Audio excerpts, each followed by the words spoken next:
Hi everyone, Pam here from Creative Homescaping. I recently cleaned out my master closet, which is the one with the white door. And then yesterday my husband decided to clean out his closet, which is this long one with the mirrored doors. My camera's having trouble focusing because of the mirror.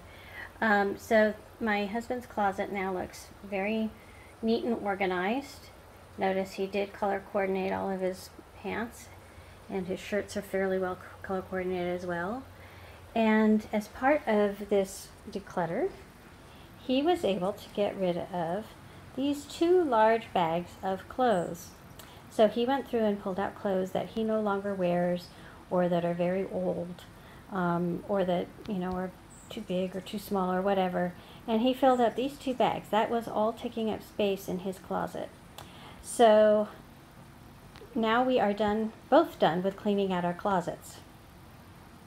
I hope this is giving you inspiration to maybe do a change of season clean out of your clothes as well. And I hope you enjoyed watching this. If you're new to my channel, I do several videos a week, usually at least every Tuesday and Thursday, and often more frequently on how to creatively manage and decorate your home. Thanks again for tuning in today, and I look forward to seeing you next time. Bye-bye.